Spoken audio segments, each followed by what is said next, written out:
There Will Never Be a Nigger in SAE.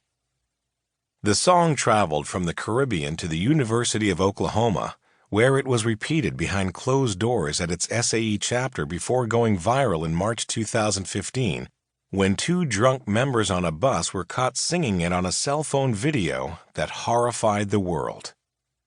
Just 5 months later, on the August leadership cruise, members of SAE, including several dozen African Americans, gathered in the ship's Broadway-style main theater to hear Bill Dorfman, a motivational speaker and dentist to the stars, known for his on-air makeovers on The Oprah Winfrey Show.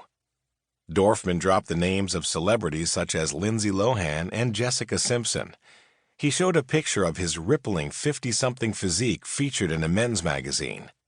He recounted how he turned a knack for self-promotion into a $200 million a year business and stormed the New York Times bestseller list by buying copies of his own book. "People always say money doesn't make you happy," he thundered into a microphone. "I say, BS, it makes you really happy." The crowd roared, perhaps forgetting that the true gentleman does not flatter wealth, cringe before power, or boast of his own possessions or achievements.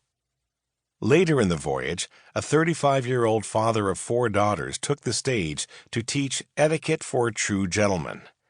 He was known as Boomer, though his full name was Blaine K. Ayers, and he held the grand title of Eminent Supreme Recorder of SAE, what most organizations would call executive director. Ayers, a blonde, boyish figure, a former homecoming king who married a sorority girl, wore a crisp gray suit, white shirt, and baby blue bow tie.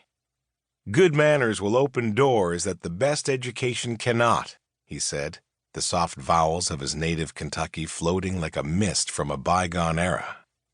"A gentleman," he said, "opens doors for a lady. He rises when a woman approaches a table. He stands to her right on a sidewalk. At parties, he holds a drink in his left hand, so the right is free to greet others. No matter how hot, he never loosens his necktie or removes his suit jacket. He pens handwritten thank you notes. You should be a better man than you were when you woke up in the morning," Ayers told his protégés. In another room aboard the vessel, Russell Best faced the challenge of teaching 19th century manners to 21st century bros in the age of Tinder. In a class about preventing sexual assault, Best, a former president of his chapter at the University of Cincinnati, began with the basics, words to avoid.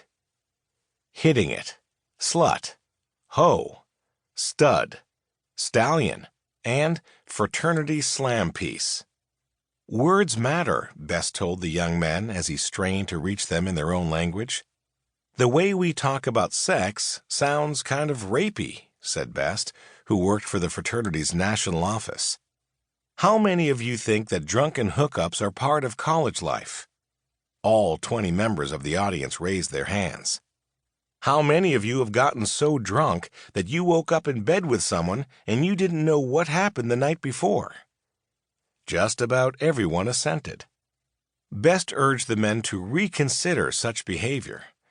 Colleges, or the police, could accuse them of rape if a woman was too drunk to give consent. A junior from Indiana University complained about what he saw as a double standard in sexual assault. "Why is it always the dude's fault when both people are drunk?" Another class revealed the unholy trinity of fraternity life: racial insensitivity, dangerous drinking, and misogyny. Brandon Weghorst, the fraternity's communications chief, called it PR nightmare, our public image exposed. He flashed photos on a screen, a growing collection he kept as a cautionary tale for occasions like these. Strippers in front of a chapter house, a Confederate battle flag, a brother pouring vodka down a young woman's throat.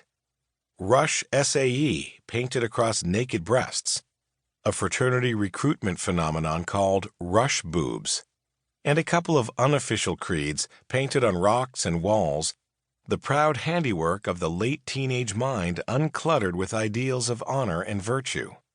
SAE, work hard, Play hard. To keep listening to this audiobook, I've left you a link in the description so you can do it at no cost thanks to Audible's 30-day free trial.